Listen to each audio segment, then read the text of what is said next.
Eu primeiro louvo o meu Senhor. Eu amo esse Deus vivo. Eu me sinto realizado de sair até o campo e ministrar a palavra do Deus vivo. Sirvo o Cristo das mãos furadas. Não sirvo um cadáver. Não sirvo um morto. Mas eu sirvo o Cristo, que se deixou prender com pregos as suas mãos no madeiro maldito, tomando o seu lugar, o meu lugar e dos nossos filhos. E quando o mundo... Amém. E quando o mundo e o inferno celebrava a vitória do Messias. Olha que lindo! Cristo se levanta do túmulo ao terceiro dia. Ressuscitou e ascende aos céus, coroado de majestade, glória e poder. Vês porque somente Ele é digno do teu culto, do teu louvor e adoração? Porque só tem um, somente um ser humano vivo no céu. E esse é o que o profeta vos anuncia, Jesus. Jesus vivo.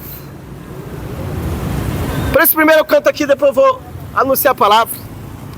Louvamos-te, ó Deus, pelo Espírito luz, que nos tira das trevas e a Cristo conduz. Aleluia, toda glória, te rendemos sem fim. Aleluia, tua graça, imploramos. Amém. Vamos lá. Primeiro eu vou prestar um serviço de utilidade e saúde pública para esta região, linda Mãe do Rio. Estarei falando sobre maconha e cocaína. Amém? Eu vou dar início lendo o livro de Provérbios e depois falarei das consequências do uso da maconha e da cocaína, que servem de advertência aos jovens deste município. Provérbios capítulo 22, versículo 3, diz assim: o sábio vê o mal e esconde-se, mas o tolo passa adiante e sofre. Olha só. O sábio vê o mal e esconde-se, mas o tolo passa adiante e sofre. Consequências da erva maldita, de fumar maconha. Primeiro prejuízo que o jovem vai ter, prejuízo cognitivo. Ele não terá mais aquela capacitação que ele, antes da maconha, possuía de ler, de estudar, de memorizar.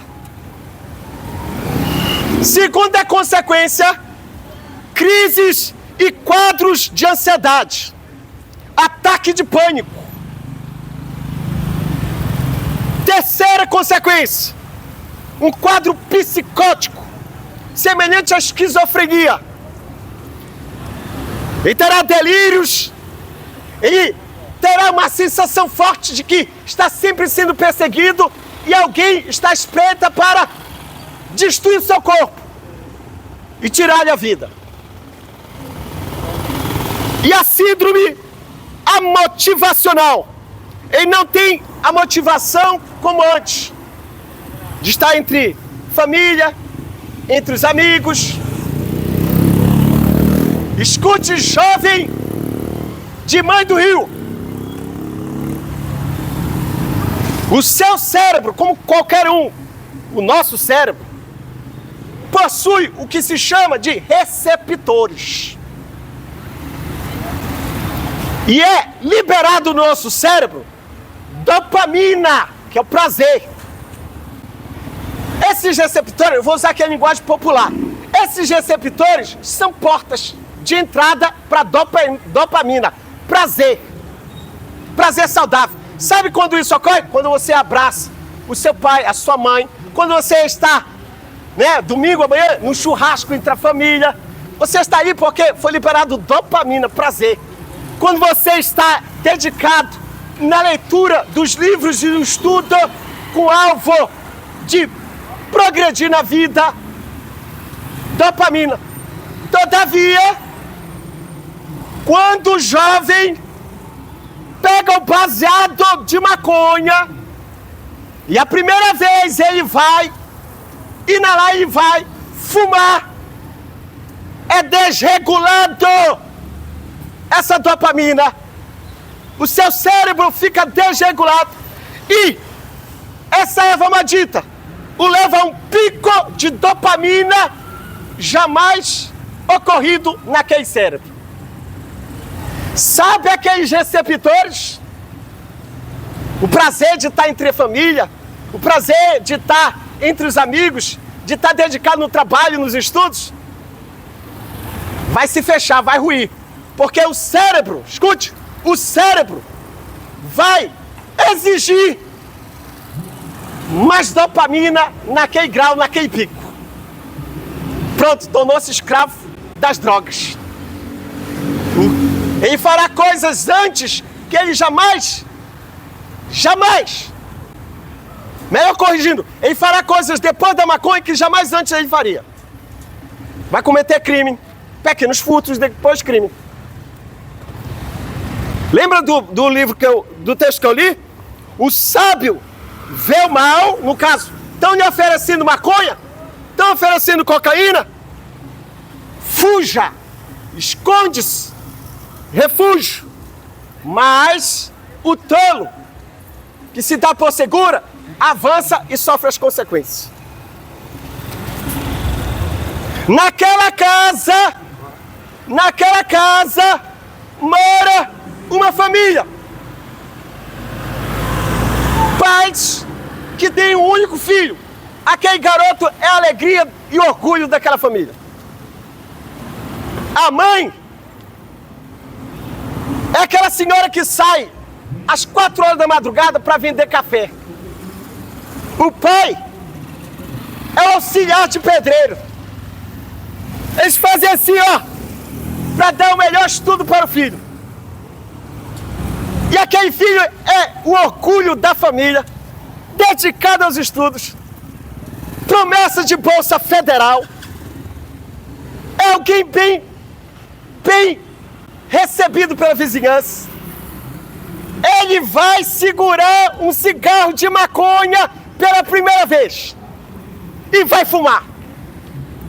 Alguém disse a ele, para você participar do grupo, você tem que fumar. E ele fuma. Sabe o que ocorre? Passam-se os dias, ele agora não tem mais motivação para estudar, para estar entre a família. Sabe aqueles pais?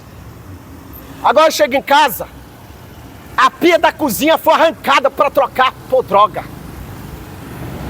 O botijão foi vendido para pagar dívida de traficante. Aquela mãe só faz chorar. E aquele pai também. É isso que a droga fará na sua vida se você experimentá-la. Não se dê por sábio.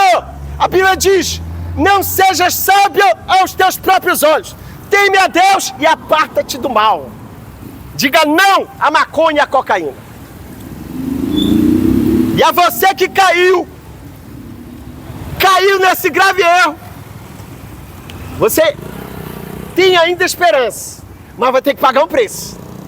Esse preço é estabelecido por Deus para que não zombem nem escarneçam do Senhor. Mas tem como sair. Se você vier a Cristo, Ele vai segurar em tuas mãos e vai te conduzir na saída dessa prisão. Agora, tem que se esforçar, viu? O tempo que era dedicado, que era para ser dedicado nos estudos da profissão, você vai ter que dedicar para se desintoxicar. Então não vale a pena. Eu finalizo dizendo para os jovens de Mãe do Rio, escute, a cocaína destrói império e a maconha impede a construção de império. E quando eu falo império, não estou falando apenas de pessoas que têm fortunas, não. Estou falando de você que tem a sua casa simples, que tem aquele veículo que é uma moto usada, mas é o seu império. Ó, você suou. Diga não às drogas e diga sim a Jesus. Amém? Isso é o que estou entregando aqui, hein? Se arrependa dos seus pecados, reconheça a sua miséria e vá para Jesus. Amém? Vou pregar outra mensagem aqui para